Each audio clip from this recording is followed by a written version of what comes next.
Praise be to Jesus Christ and welcome to Catholic Forum. I'm Deacon Jim Thorndle, I'm your host. I want to welcome all those who are joining us on public TV and those who might be joining us on podcast. Sometimes life is a journey in a direction we never anticipate going, but many times that journey can take many paths to get where the Lord is trying to get us to. And these journeys sometimes are laborious, they steal sometimes our joy, but sometimes they bring us back into the fullness of God's graces. Today I have with me a personal friend of mine, a man that I've known. His name is Doug Carroll, and I want to welcome Doug to the show. Thank you, Deacon. Doug, thank you for being here. You know, you and I have had this conversation, and praise be to God for our Christian brothers and sisters in Reformed churches and all those other things, but you had a journey out of the Reformed church, correct? That's correct, yes, I did. Into Catholicism. Yes. But it wasn't an easy journey at time, or No. it was a lengthy journey, we might say. Very lengthy. Very lengthy. Yep. Growing up, you're born and raised in the Protestant church. Yep, here in Grand Rapids area, in the Kentwood area. Okay. Ancestors founded Kelligsville Christian Reformed Church, which is here in Kentwood.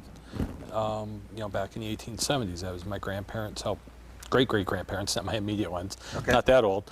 But, they found that. So I was raised in the Christian Reform, and then my parents had transferred over to the Reformed Church back when I was a young child. And Give us a distinction between the two. Okay. If you can. Theological, and there's dogmatic differences between the two. The Christian Reformed Church, as I understood, broke away from the Reformed Church of America in the mid-1800s. Okay. And through some dogma issues that they had between themselves. Okay. And at the time that my parents decided to change, it was, my dad was unemployed. The Christian Reformed Church wanted him to send his kids to Christian schools. Okay. He said, I can't afford to do that. And so they decided to leave. Okay. Rather than being ostracized by that. Right. My mother's family, her parents were from the Reformed Church, but her father was actually raised in the Dutch Protestant Reformed Church, which is another branch. They all kind of commingled together at one point. Okay. I'm not sure all of the history on that. So it was very strong in the Reformed Protestant. Right. Very much, myself, my siblings, I'm one of 4 kids. Okay. And Brothers, sisters? one sister and 2 brothers. Okay. And we were raised that way. Okay. And as we went through, the way we were brought up in the 60s and early 70s, almost very anti-Catholic. Yeah. It was, I always joke, we were taught that Catholics go to Mass on Saturday night so that then they can go out and get drunk and not have to get up on Sunday morning. That's how we were taught. Yeah. And it's an old stereotype, but that's what it was. And so Did they ever talk about the Catholics who went to church on Sunday? They didn't think they ever went. Okay. They only knew that they went on Saturday night. Okay.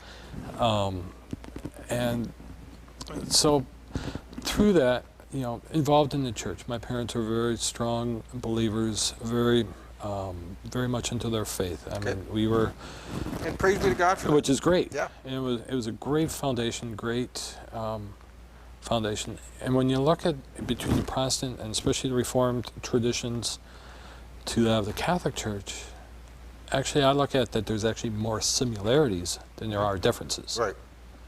I mean, we look at our core faith, Nicene Creed.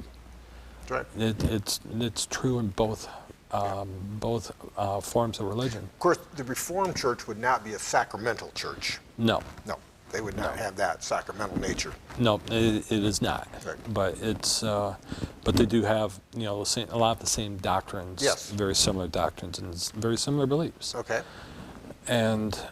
But through that, we went to church twice every Sunday. We went to catechism on Wednesday nights, youth groups on Sunday nights. Okay. Very typical in the Reformed tradition. Okay. As I went through my teen years, you would get to the point to where you wanted to study into theology. Okay. Looked at going to Western Theological out at Hope, but was never encouraged by my parents. Okay. Parents said, "Why do you want to go into religion?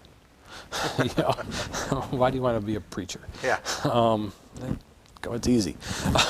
But there was never any encouragement there. Okay. Okay. So we didn't, pursue it. And But your parents were faithful in going to church on Sundays. yes, oh yes. Okay. But they were never, and they were regular churchgoers. Okay. Always. Okay. How How about your siblings? my siblings? My two brothers would actually be considered pretty much agnostic. Okay.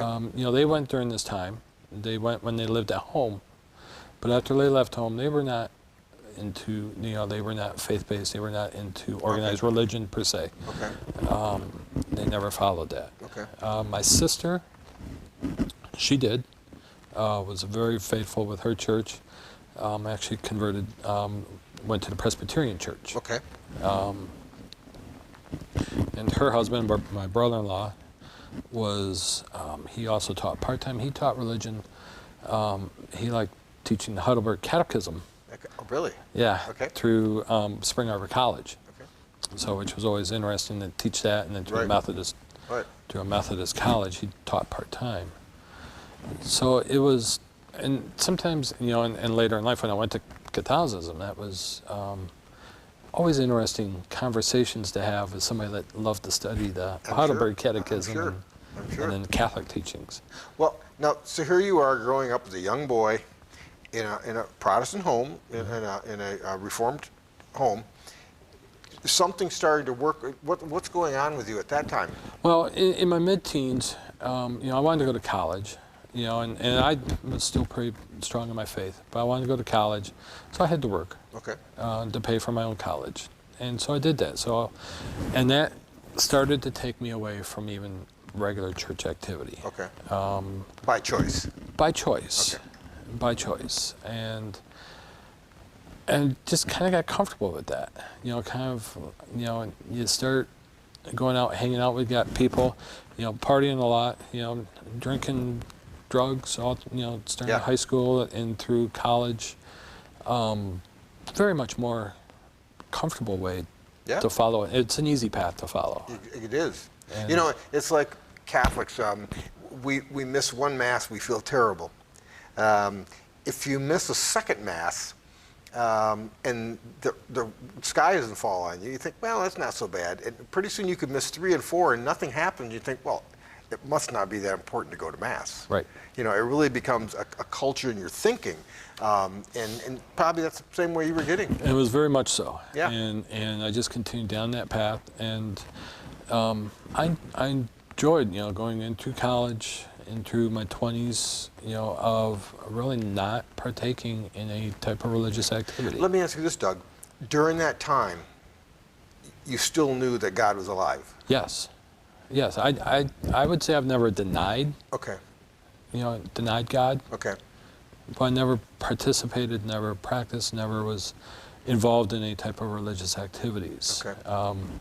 Well, the only religious activities I went to is weddings from my college roommates. That was about it. Yeah. Other than that, I Were didn't. your parents encouraging or discouraging at the time, or not knowing you're not attending, or? Actually, they made no comments. Okay. They were actually quiet on that. Okay. And my father passed away in my early 20s, my mid 20s. Okay. So, he didn't see all of, he was around for into my late 20s Yeah. and since then. So, but they never really said one way or another. Okay.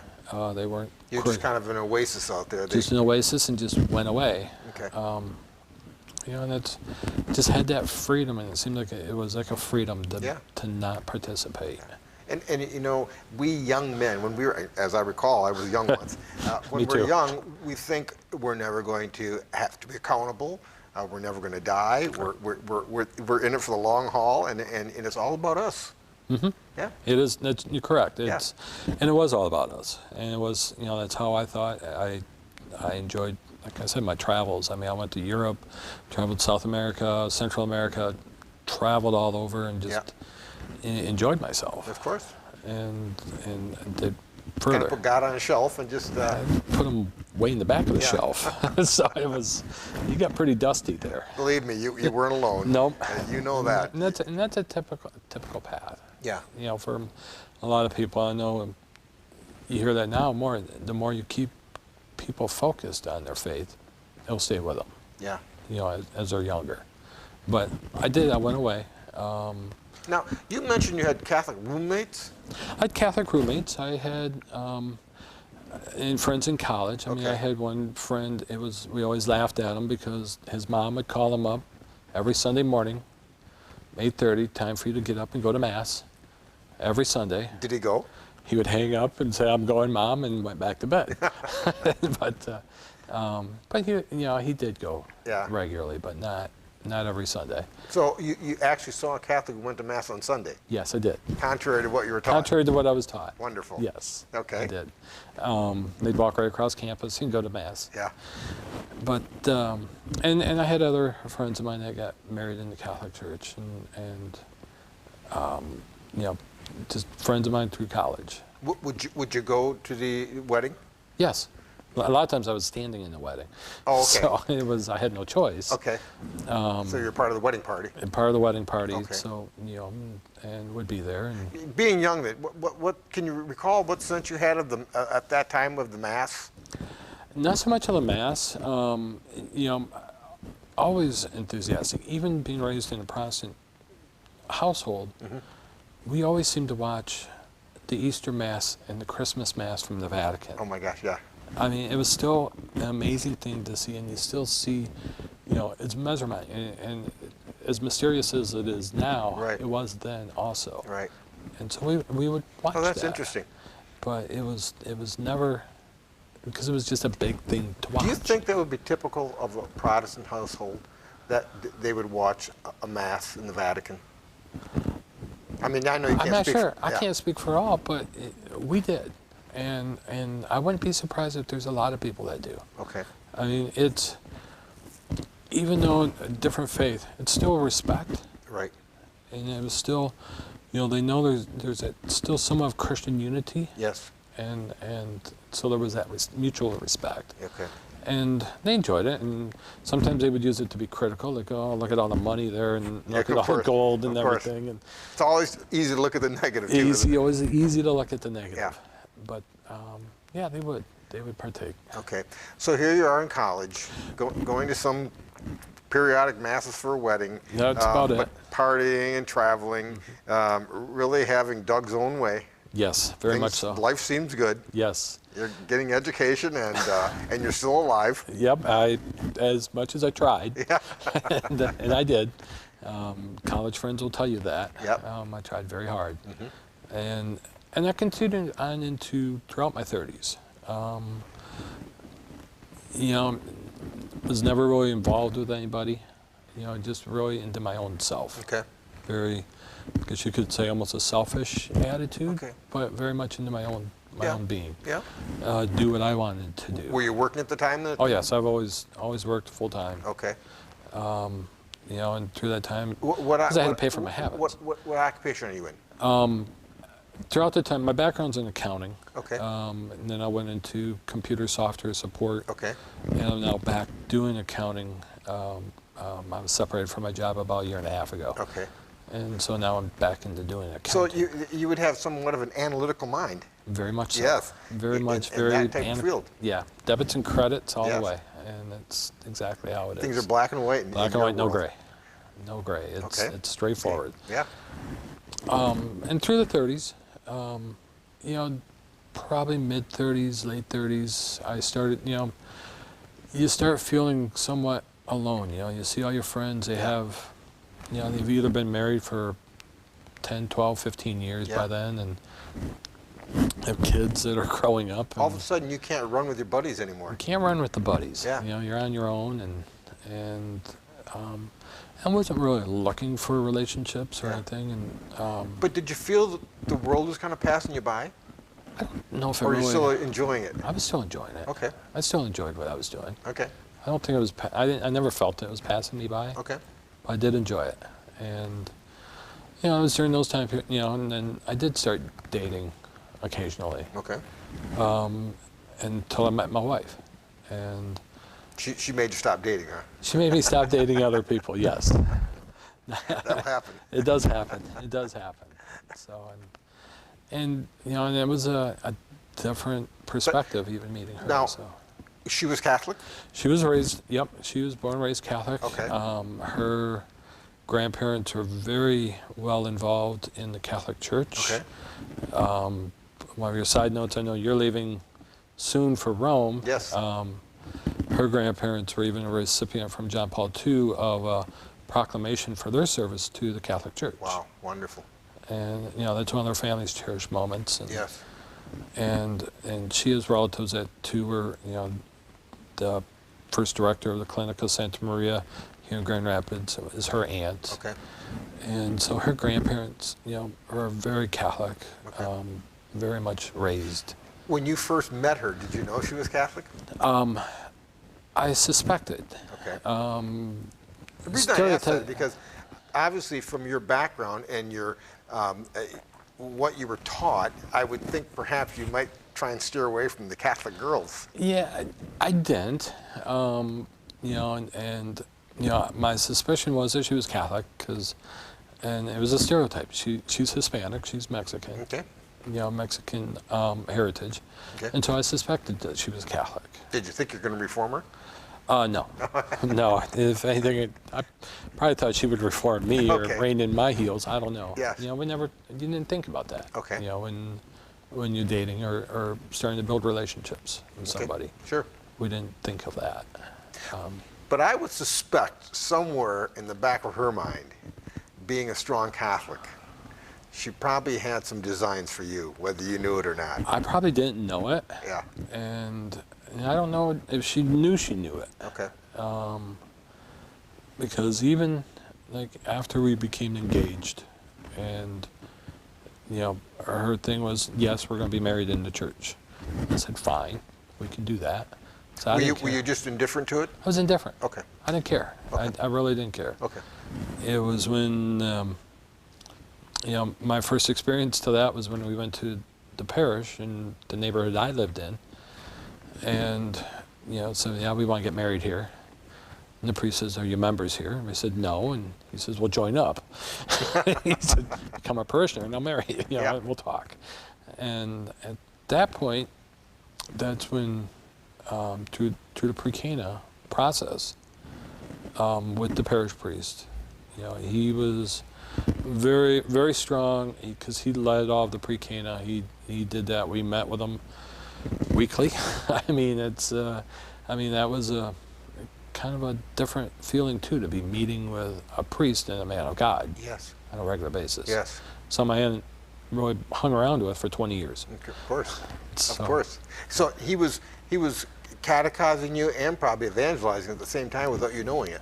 Yes, and he was somewhat influential. I mean, he was really, I was very impressed with his knowledge. Okay. He's a senior priest now. He's still an active priest. Okay. Just turned 80 this past week. Wow. Who was it? Charles Dutremont, Father Yes. Charles Yes, Dutremont of course. at St. Dominic's in Wyoming. Yes. He just turned 80. He's like the second oldest parish priest right now in the diocese. But his knowledge on the scriptures, but on church, and he was also the ecumenical officer at the time for the diocese. Mm-hmm. So you couldn't tell him anything about another religion without him correcting you. Yes. And it was almost very impressive to find someone that intelligent. I mean, I don't want to be demeaning, Yeah. but there was always a thing, well, minister, all they do is read the Bible and tell you what it says in Yeah. there. You don't expect to find somebody that is fluent in many languages, and when he looks, like Father Dutremont, when he does his homilies, he a lot of times goes to the Greek version of the Bible, Yes. because he says that's what it was written in originally. That's right. And he says So there's no translation lost. Something within these conversations is starting to get into Doug's heart. There was. And it was also, he asked that we would attend Mass on a regular, there at the parish. We're going to be parishioners. We're going to be married in that church. He wanted to see us. And so you pick up more at the homilies, you pick up at the weekly sessions. Okay. And yes, it did kind of sink in. Were you going through RCA at the same time? No. Okay. Okay. You were just going to be married in the church. Just going to be married in the church, Okay. and that was the plan. And Okay. But it was leading up to the marriage, and after we were done with our pre-Cana preparation, I started feeling kind of a loss. Like I said, okay, you wet my whistle, per se, Yeah. on learning more about the Catholic faith. And I wanted to read more. So I read this thing about RCIA. I didn't know what it meant. I said, oh, I'll come here if you want to learn about the church. I said, okay. Being naive, I didn't even realize that was kind of the stepping stone to joining the church. Yes, of course. You know, or if you're interested in being a Catholic, is how they put it, or you want to just learn more. I went more just to learn. I didn't even think about even joining the church. I'll go through the RCI, but I didn't think about joining. God was drawing you in all the time. It was. Your education. It was. Yeah. And it was just going through there and start delving more into the teachings. And we did that. This is back in '99. We got married in '99. Okay. And I was welcomed into the church in 2000, Okay. the Easter Vigil. And it was, but through that whole teaching process, because Father Dutremont also taught the RCA program. So Which has been great. which is fabulous. Yes. And he still does. Let me ask you this. What was the response from was your mother still alive? My mother's still And alive. your other siblings, what was the response for them? My brothers could care less. Okay. My sister said it was nice, but don't expect us to come. You know, it's very nice, but we won't be there. Yeah. My mother wasn't there. Okay. My wife's family was ecstatic. Yeah. I'm sure. They were ecstatic. My wife's friends were ecstatic. It's amazing with the cradle to grave Catholics. When they find somebody that's converting and going through RCIA, Yeah. it's amazing how many questions come out of the woodwork Exactly. because they don't know. Mhm. And I think that's the case, you know, with a lot of Catholics, is Yeah. they don't always know the teachings. You know, and the truth is, Doug, is that cradle Catholics aren't catechized as well as you were. And so we kind of go through our lives without that real profound understanding. You were given a great foundation and understanding in the Catholic Church when you went through that with Father Dutremont. And that really formed you very well. And I'm sure that it served you well for all these years now. It has, and even after I was welcomed into the church, I still was craving more. Because there was 2,000 years worth of history. Yes.